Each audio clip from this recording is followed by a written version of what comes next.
Yeah. Why do you think people love Katt Williams? Because Katt Williams don't hold back, and you can always expect for him to be himself. You can always expect for him on a regular day to keep it real, you know what I'm saying, and not lie and not bullshit, whether he's telling his truth or not. You know what I'm saying? His truth, as I should say. His truth just simply means that this is what I believe, and I feel like I'm keeping it real. Doesn't mean that he's right. It's just that I know on a regular day you're gonna keep it real with me versus Kevin Hart. If I go on the streets and ask him for some real shit, he might give me a political answer. Katt gonna be like, no nigga, you need to get your fat ass in the gym and you need to lose some bacon while you're at it. Kevin Hart gonna be like, well, you know, well, success comes like, you know, when you reach the paradigm. No, we want this. People want the straight chaser, and this is why the streets still win. People talk so much shit about the streets, or they praise it up, but they don't realize why it's still here. The streets always gonna win. The streets always gonna be here, and it's always gonna be people, middle class and low class, out here more than high class citizens. It's not a smart thing to go after Kevin Hart. It's period. Like me going to Breakfast Club talking about this man may not work for me.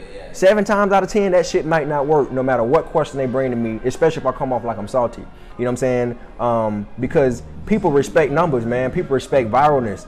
Like, let me give you a good example of what Kevin Hart is. You can't defeat the internet.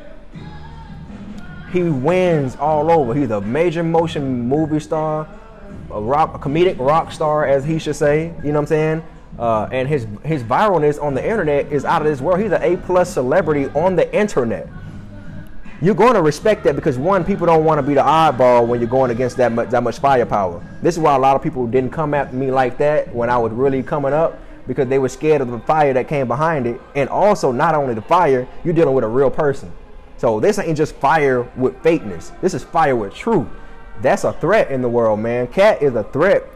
Viralness with truth in a Hollywood, or, you know, bro, that's not something people want it, but they can't all accept it. A lot of people, you kind of mentioned, like, it's hard to come at Kevin. We've seen a lot of comedians criticize him, and it does backfire. It don't work. So, but it looks like Katt was probably the most successful. One, because we also seen Kevin sell out in our way, not his way. In Kevin's way, that wasn't selling out. He looked at it as, I'm feeding my family. You know what I'm saying? You know, selling out to some people ain't selling out. You know what I'm saying? If some people feel like, look, if I got to fucking jump off this bridge and break my neck for that, that's what it's gonna be if it pay these bills. And where you fuck up at is when you tell people what you're not gonna do before you do it.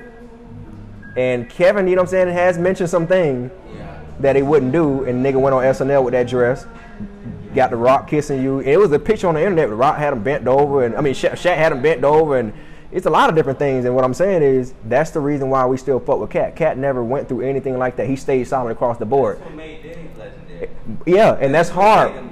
Only 2 people did that in Hollywood in the history of niggerdom. You know what I'm saying? Katt Williams and Dave Chappelle. But also, too, if they hadn't told their story, these are 2 people too, as big as Dave was and as much as respected as he is and still and was at the time.